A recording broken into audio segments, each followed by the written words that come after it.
नमस्कार। महिला महाविद्यालय की ऑनलाइन कक्षाओं में आपका स्वागत है। मैं रतिराम कक्कड़, व्याख्याता हिंदी।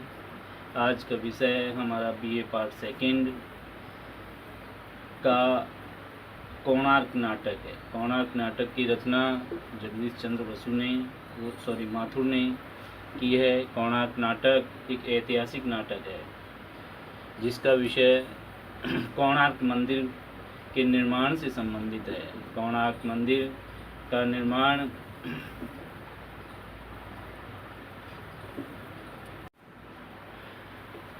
का निर्माण 12वीं शताब्दी के आसपास हुआ था।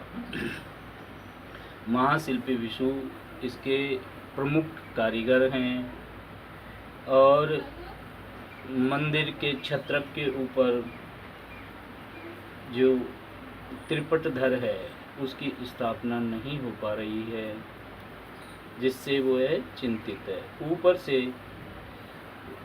कोणार्क नाटक में जो महाराज हैं कलिंग नरेश, उनका वे युद्ध के लिए बंग प्रदेश में गए हुए हैं और उनके साथ उनकी सेना भी है। बंग विजय के लिए गए हैं, यवनों पर विजय प्राप्त करने के लिए गए हैं। ऐसी स्थिति में राज्य के पूर्ण अधिकार राजराज चालुक्य के हाथ में हैं और उसके अत्याचार शिल्पियों पर, कृषकों पर और आम जनता पर बढ़ते ही जा रहे हैं।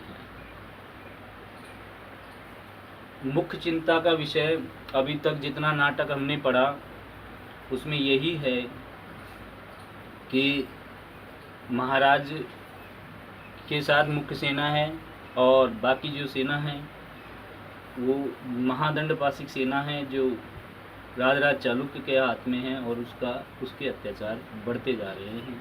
साथ में दूसरी विडंबना यह है कि जो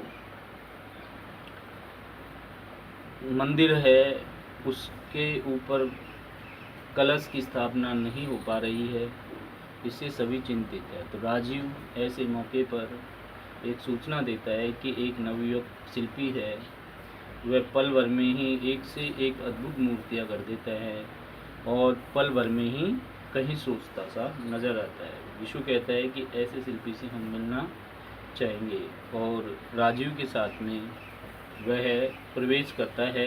राजीव का प्रवेश साथ में एक युवक आता है। आज का अध्ययन हम यहाँ से शुरू करेंगे। आयु लगभग 16 वर्ष है, सांवला रंग है, उसके दृढ़ कपोल, तेजोमयी आंखें, घुंघराले बाल घोषित करते हैं कि वह असाधारण वृत्ति का धनी है। तंग अंगरखा ऊंची धोती पहने हुए हैं। राजीव के पीछे पीछे आकर द्वार के निकट खड़ा हो जाता है। जब विशु से बातें करता है तब उसकी दृष्टि मानो विशु की काया के नीचे अंतर्हित किसी पुरातन विशु को खोज रही है। ऐसा प्रतीत होता है कि जो धर्मपद है वो अपनी ही छवि विशु के अंदर खोजता सा प्रतीत होता है। राजीव आकर के विशु से कहता है कि आचार्य यही वह युवक है धर्मपद। तो विशु कहता है तुम? धर्मपद प्रणाम करता है। सुना है तुम आसु शिल्पी हो। आसु शिल्पी का अर्थ है कि तत्काल ही मूर्तियों का निर्माण कर दे, मतलब बोलते ही जैसी इच्छा अनुसार वो बना देता है। उसी तरीके से जैसे आसु कवि होते हैं, तत्काल विषय दिया और कविता रस दी, उसी प्रकार से आसु शिल्पी हो। इतनी छोटी आयु में तुम्हें किस गुरु ने दीक्षा दी? विशु ऐसा पूछता है। धर्मपद कहता है किसी ने नहीं आचार्य, मैं शिल्पी बना क्योंकि मुझे जीवित रहना है। कला तुम्हारा जीवन है, यही है ना? जीवन भी है और जीवन यापन का साधन भी है। कला दोनों ही है, जीवन यापन का साधन भी है। तो विशु एक सारांश बात कहता है कि सारे जीवन का प्रतिबिंब है। देखो हमारे कोणार्क देवालय को आंखें भरकर देखो, यह मंदिर नहीं, सारे जीवन की गति का रूपक है। हमने जो मूर्तियां इसके स्तंभों, इसके उपपीठ और अधिष्ठान में अंकित किए हैं, उन्हें ध्यान से देखो। देखते हो उनमें मनुष्य के सारे कर्म, उसकी सारी वासनाएं, मनोरंजन और मुद्राएं चित्रित है। यही तो जीवन है। विशु कोणार्क नाटक के भव्य निर्माण के बारे में उसे बताता है और उसका अर्थ भी समझाने की चेष्टा करता है।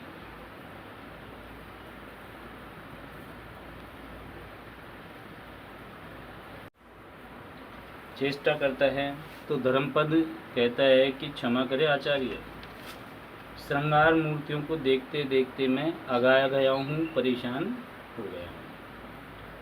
सौम्य कहता है अभी से किसी रमणे के सामने यह बात न कह देना, नहीं तो तुम्हें अविवाहित रहना पड़ेगा। जगदीश चंद्र माथुर ने अपने नाटक कोणार्क में जो भाषा का प्रयोग किया वह मर्यादित है, सौम्य है और पात्रानुकूल है। पात्रों से उसी तरीके से बात कहलाई है जिसमें शुद्धता का ध्यान रखा गया और वाक्यांशों को परुष होने से बचाया गया, कठोर होने से बचाया गया। आम बोलचाल की भाषा के शब्दों का प्रयोग किया गया जो सरल है, सरस है। सौम्य की बात सुनकर विशु गंभीर होकर गया, तो तुम उन लोगों में से हो जो इन प्रणय मूर्तियों में अश्लीलता देखते हैं। जीवन का आदि और उत्कर्ष नहीं। विशु धर्मपद को समझाने का प्रयास करता है कि जो मूर्तियां गढ़ी है उसमें देखने का दृष्टि का भ्रम है। अगर व्यक्ति देखे तो उसमें अश्लीलता नज़र आती है और अगर व्यक्ति की दृष्टि सही हो तो उसमें जीवन का आदि यानी प्रारंभ और जीवन का उत्कर्ष सब कुछ उसी में छिपा हुआ है। तो धर्मपद कहता है जीवन के आदि और उत्कर्ष के बीच एक और सिद्धि है, जीवन का पुरुषार्थ। अर्थात जीवन का आदि और अंत ही महत्वपूर्ण नहीं है, उसका पुरुषार्थ भी महत्वपूर्ण है।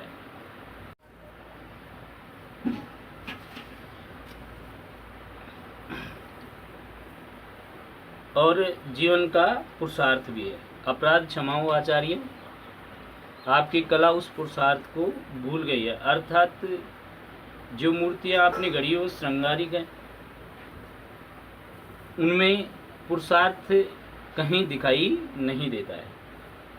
जब मैं इन मूर्तियों के में बंधे रसिक जोड़ों को देखता हूँ तो मुझे याद आती है पसीने में नहाते हुए किसानों की, कोसों तक धारा के विरुद्ध नौका को खेने वाले मल्लाहों की, दिन दिन भर कुल्हाड़ी लेकर खटने वाले लकड़हारों की। इनके बिना जीवन अधूरा है आचार्य। विशु कहता है कि लेकिन कला नहीं, कला की पूर्ति चयन में है, छांटने में है। जंगल में तरह तरह के फूल पौधे वृक्ष चाहे जहाँ उगे रहते हैं, लेकिन उपवन में मालिक छांट छांट कर सुंदर और मनमोहक पौधे और वृक्षों को ही रखता है। तो धर्मपद कहता है कि छांटने वाली आंखों का खेल है आचार्य। आज भी शिल्पी की आंखें वहां नहीं पड़ती जहां धूप में हीरे छिपे पड़े हैं। तो राजीव इस बहस को समाप्त करने के प्रयास से कहता है कि मैं ठीक कह रहा था आचार्य। तात धर्मपद तर्क निपुण है।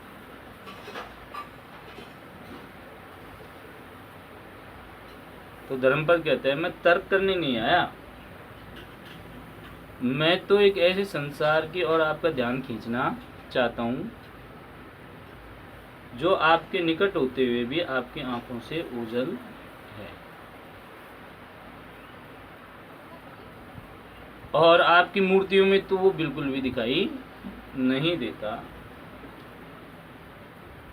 चर्चा का विषय यह है कि धर्मपद राजीव के साथ आया और कला के बारे में वह विशु से चर्चा करता है या विशु से चर्चा करता है, और मंदिर के शिलाखंडों पर उत्कीर्ण मूर्तियों को वह जीवन का आदि और अंत बताने का प्रयास करता है और कहता है कि इसी में आदि छुपा है, इसी में अंत छुपा है, और जीवन का जो रस है वो संपूर्ण इन्हीं मूर्तियों में दिखाई देता है। वो कहता है कि इसमें समस्त वासनाएं बसी हैं, मनोरंजन है ना, और मुद्राएं चित्रित हैं, लेकिन धर्मपद को इन सब में कोई रुचि नहीं है। क्यों? क्योंकि उसका मन विषाद से भरा है, और वो कहता है कि श्रृंगार को देखते देखते मैं आगा गया हूँ, मेरी इच्छा नहीं है अब। तो विशु को थोड़ा इससे बुरा लगता है, और वो कहता है कि जो जीवन के उत्कर्ष की मूर्तियां हैं उसमें आपको अश्लीलता नज़र आती है, जीवन का आदि नज़र नहीं आता, प्रारंभ नहीं आता, समापन नज़र नहीं आता।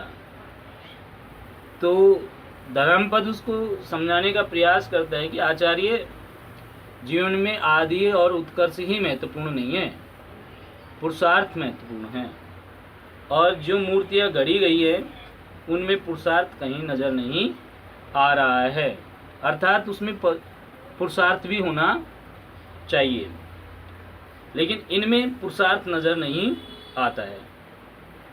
जब मैं इन मूर्तियों में बंधे रसिक जोड़ों को देखता हूँ, अर्थात उन मूर्तियों में जो जोड़े दिखाई दे रहे हैं उनको देखते समय उसे याद आता है खेत में पसीने बहाते हुए किसान, कोसों तक धारा के विरुद्ध नाव खेने वाले मल्लाह, और कुल्हाड़ी लेकर के दिन दिन भर खटने वाले लकड़हारे।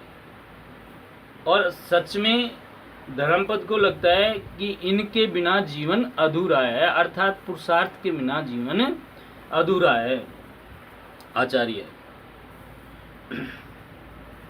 तो विशु उसको समझाने की चेष्टा करता है कि जंगल में बहुत सारे फूल खिले रहते हैं, लेकिन उपवन का माली तो सुंदर फूलों का ही चयन करता है, सभी का नहीं करता है।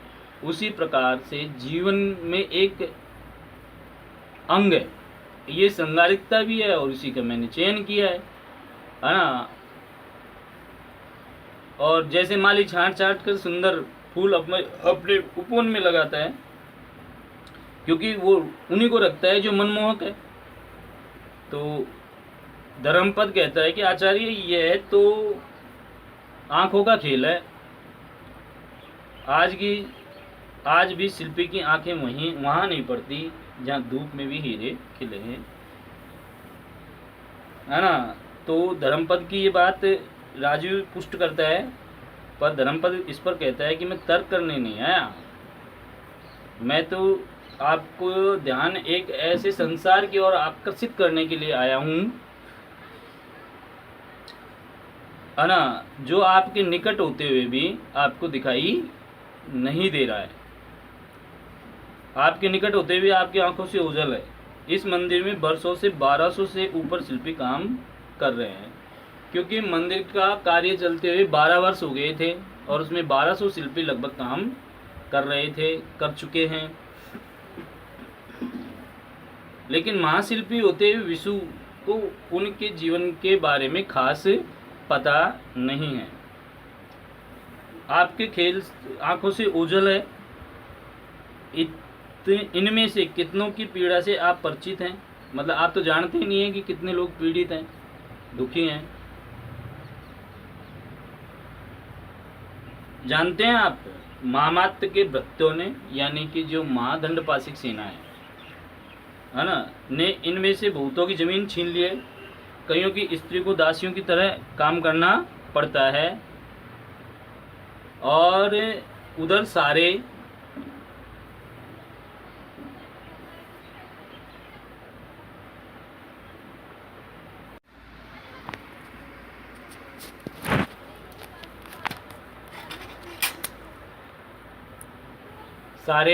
उत्कल में अकाल पड़ा है।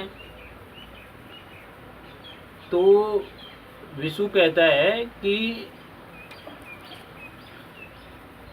तुम समझते हो कि हम लोगों को ये सब मालूम नहीं है, लेकिन राज्य की वार्ता में पढ़ना शिल्पियों के लिए अनुचित है। तो विशु कहता है कि हमें भी पता है कि राज्य में अकाल पड़ा है, शिल्पियों की हालत अच्छी नहीं है, लेकिन राज कार्य में पढ़ना शिल्पियों का कार्य नहीं है।